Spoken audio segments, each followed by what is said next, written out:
தமிழ்ல ஒரு ஆணியம் புடுங்க வேண்டாம் அப்படின்னு சொல்றாங்களே, அது பழமொழியா மரபு தொடர? நான் வடிவேல் சார் கிட்ட போய் கேளு, அவர் சொல்லுவார். அடடா வட போச்சே, இது மரபு தொடரா பழமொழி? வெறும் சொற்களிற்கான வெறும் அந்த ஓசையிலேயே நம் அனைவர் மனதையும் மிக பல காலம் மகிழ்ச்சி படுத்தியவர் இல்லையா? கொரோனா நேரத்துலலாம் இவர் இல்லைன்னா நம்ம பாடு ரொம்ப கஷ்டம். நாங்கள் வாழ்த்துகிறேன். வாழ்க நீடு காலம். என் பெயர் பேராசிரியர் பர்வீன் சுல்தானா.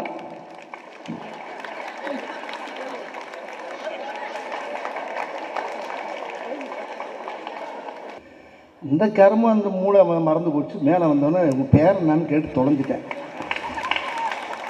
இது வரலாறை விட பெரிய தகராறாக இருக்கும் போல் இருக்குது.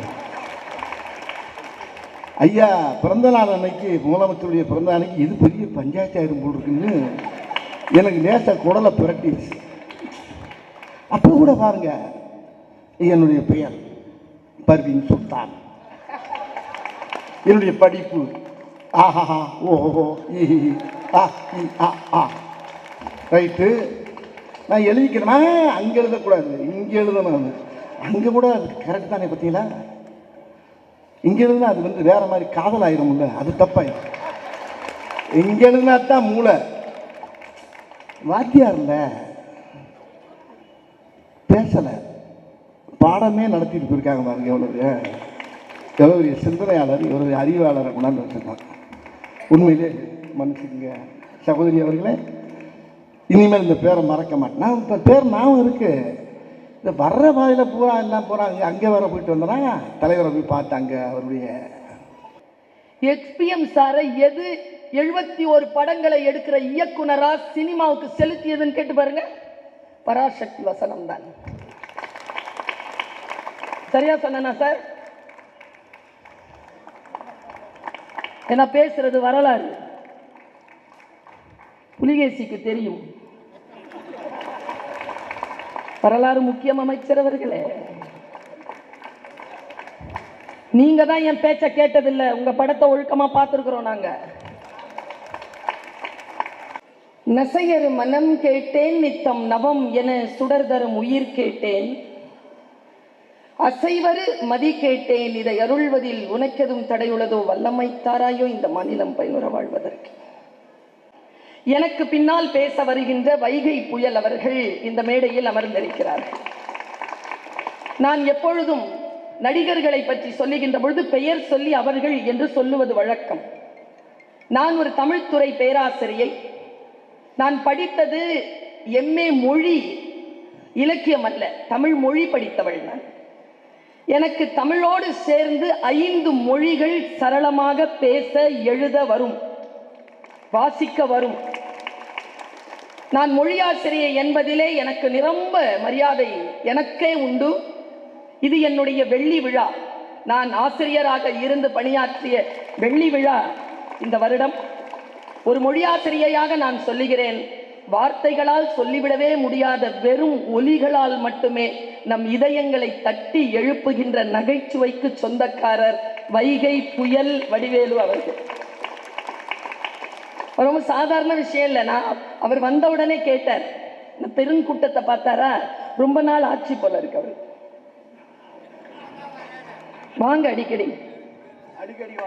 அடிக்கடி இங்க வாங்க. அவரு ஒரு கலக்கத்தில் இருந்தார். வந்த உடனே என் பேர் என்கிட்ட கேட்டார், நீ யாருமான்னு கேட்டார். சொல்ல மாட்டேன்னு சொன்னேன். நீங்களே கண்டுபிடிச்சுக்கோங்க, தெரிஞ்சுக்கோங்க. உங்களுக்கு முன்னாலதான் பேசுவேன், அப்ப நான் யாருன்னு உங்களுக்கு தெரியும்னு சொல்லவே இல்லை பேரை நான். அவர் சொன்னார், இல்லம்மா கூட்டத்துல வந்தனா தெரியல, நேற்று இரவு கூட நான் நீ எங்கேயோ பேசினது கேட்டுட்டு இருந்தேன்னு சொன்னேன். வைகை புயல் வடிவேலு அவர்களை எப்பொழுதும் நான் வடிவேலு அவர்கள் என்று சொன்னதே கிடையாது, வைகை புயல் என்றுதான் நான் சொல்லுவேன். என்னுடைய கல்லூரியில் நான் உட்கார்ந்திருந்த பொழுது ஒரு ஆங்கிலம் படிக்கக்கூடிய ஒரு குழந்தை என்கிட்ட கேட்டுச்சு, மரபு தொடர்னா என்ன என்கிட்ட கேட்ட. பழமொழினா என்னன்னா, பழமொழி சினானிம்ஸ், மரபு தொடர் இடியம்னு சொல்லிட்டு ரெண்டுத்தையும் தனித்தனியா எடுத்து நான் இடியம்ஸ்னு தனித்தனியா சொல்லிட்டு இருந்தேன். அப்ப அந்த குழந்தை கேக்குது, எம்ஏ படிக்கிறாவ. அவ கேட்குறா, தமிழ்ல ஒரு ஆணியம் புடுங்க வேண்டாம் அப்படின்னு சொல்றாங்களே, அது பழமொழியா மரபு தொடர? நான் வடிவேல் சார் கிட்ட போய் கேளு, அவர் சொல்வார். அடடா வட போச்சே, இது மரபு தொடரா பழமொழி? வெறும் சொற்களிற்கான வெறும் அந்த ஓசையிலேயே நம் அனைவர் மனதையும் மிக பல காலம் மகிழ்ச்சி படுத்தியவர் இல்லையா? கொரோனா நேரத்துலலாம் இவர் இல்லைன்னா நம்ம பாடு ரொம்ப கஷ்டம். நாங்கள் உங்களுடைய கொள்கைகள், உங்களுடைய அரசியல், நீங்கள் நடமாடுகின்ற உங்களுடைய வாழ்க்கை சிக்கல்கள் எல்லாவற்றையும் கடந்து நகைச்சுவை புயலாக நமக்கு வந்து வாய்த்த உங்களை நான் தமிழால் வாழ்த்துகிறேன். வாழ்க நீடு காலம். என் பெயர் பேராசிரியர் பர்வீன் சுல்தானா.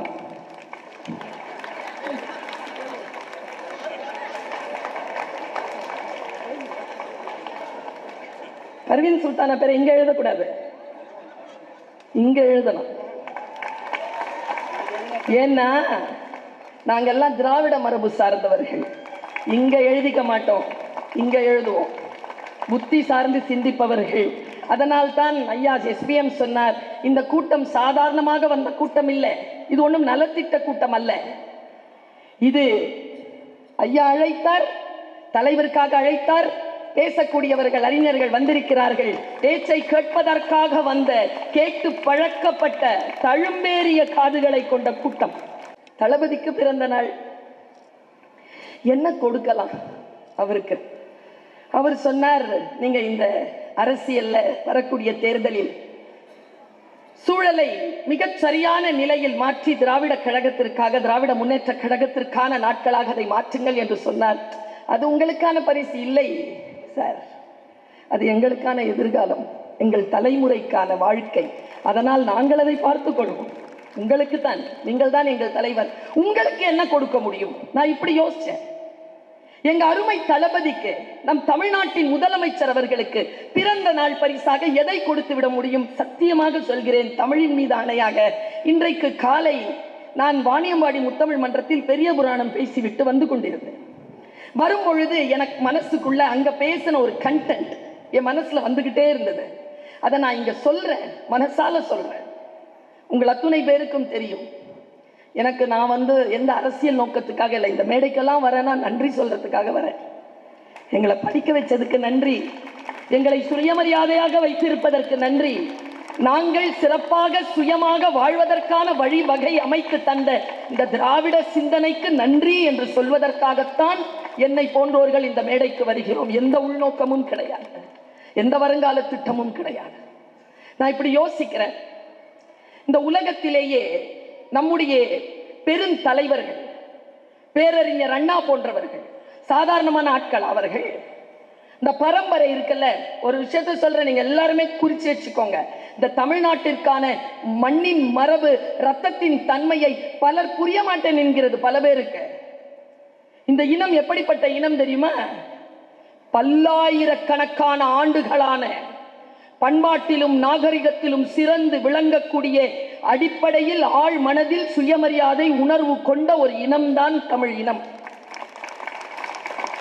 17 அறியா பழங்குடி. ஆம், எங்களுக்கு இந்த ஊரை விட்டு வேற ஊருக்கெல்லாம் போக தெரியாது. போனாலும் சம்பாதிப்பதற்காக போவோம், வந்துருவோம். அங்க இருந்தாலும் தமிழை கொண்டு போவோம்.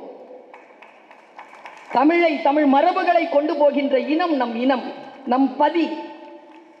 இந்த சொல் சிலப்பதிகாரம் நமக்கு சொல்கிறது. 17 அறியா பழங்குடி. இதை பட்டினப்பாலை சொல்கிறது. இந்த பழங்குடியிலே மூத்தோன் ஒருவன் இருந்தார். அவருடைய பெயரை அடிக்கடி பேரறிஞர் அண்ணா அவர்கள் பயன்படுத்துவார்கள். நான் ஒரு வரலாற்று செய்தியை சொல்லுகிறேன்.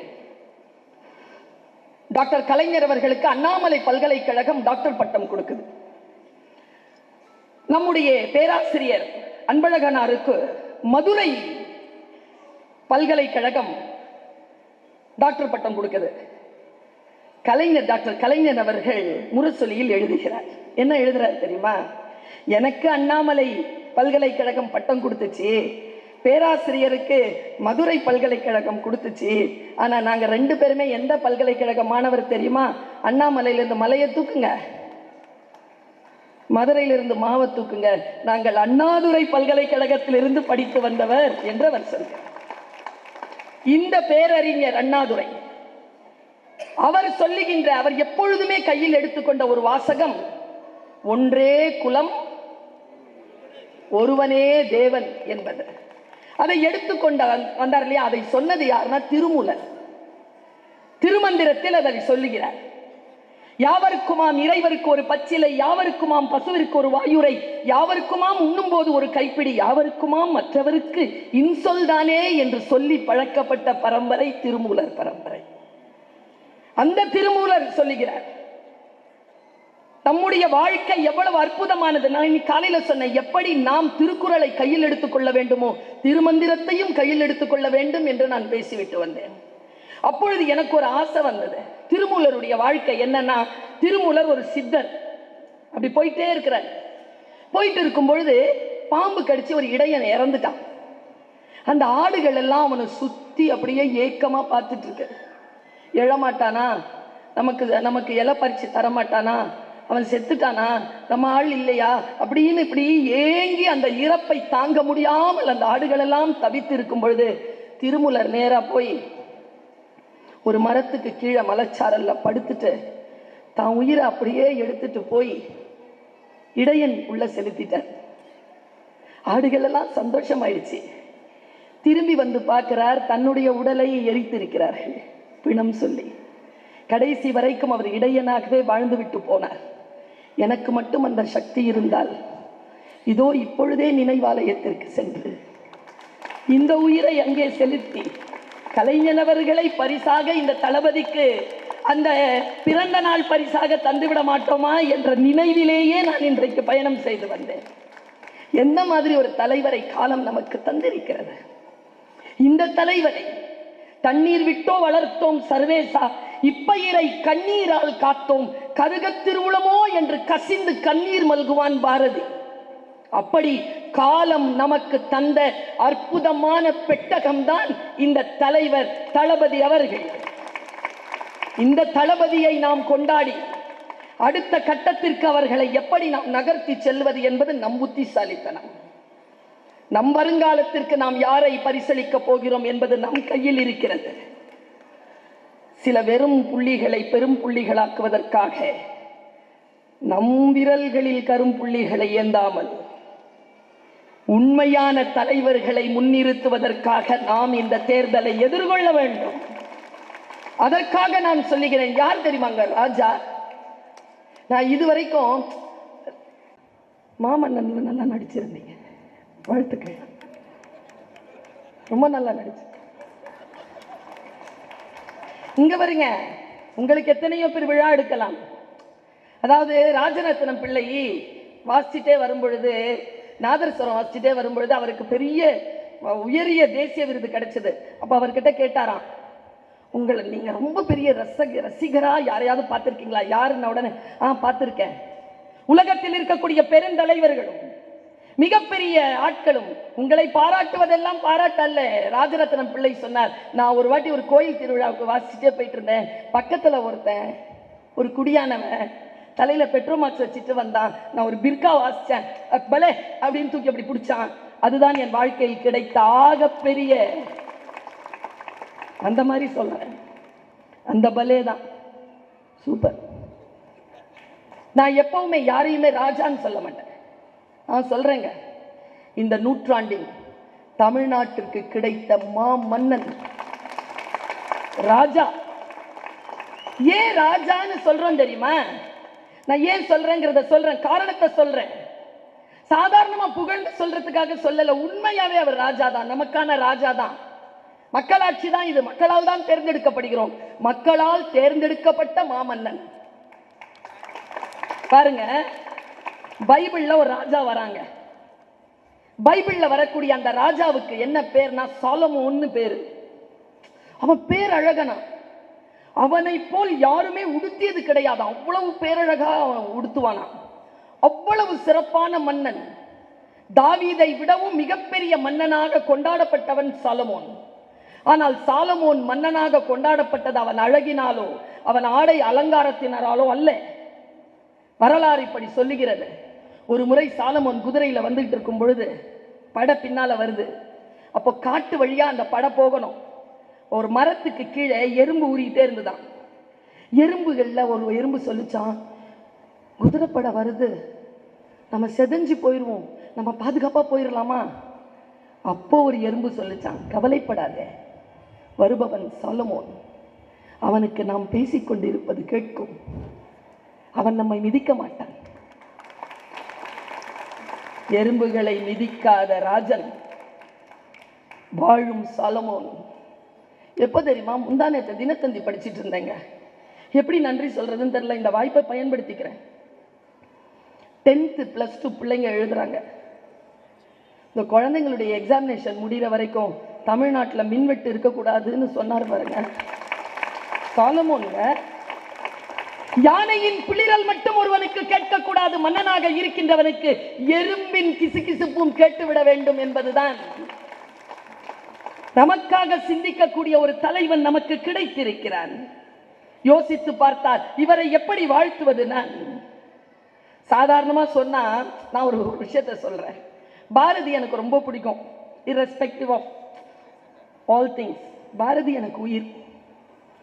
அண்ணனுக்கு தெரியும், பாரதியாருடைய பிறந்த நாள் அன்னைக்கும் அவருடைய நினைவு நாள் அன்னைக்கும் அங்கதான் கிடப்பேன். அவரையும் கூப்பிட்டுட்டே இருப்பேன். மேயரமாவையும் கூப்பிட்டுருக்கேன். வந்திருக்காங்க, 2 பேரும் வந்திருக்காங்க. ரொம்ப பிடிக்கும் எனக்கு. ஒரு முறை அவன் இப்படி உட்காந்துருந்தானா, உட்காந்துருக்கும் போது ஒரு ஆளு ஒரு துண்டு கையில வச்சுட்டு இப்படி முகத்தை இப்படி மூடிக்கிட்டு இருட்டுல வந்து நின்று இருக்கார். வரலாறு நான் சொல்றது. கொஞ்சம் சாப்பாடு கிடைக்குமா, தண்ணி? யார் அப்படின்ட்டு முகத்தை எடுத்து பார்த்தா நீலகண்ட சாஸ்திரி. நீலகண்ட சாஸ்திரி சிறையிலிருந்து வருகிறார். 4 நாள் ஆச்சு சாப்பிட்டு. சுதந்திர போராட்டத்திற்காக போராடுவதற்காக நான் சிறை சென்றேன். யாரிடத்திலும் எப்படி பிச்சை கேட்பது பாரதி? 4 நாள் ஆச்சுடா சாப்பிட்டு.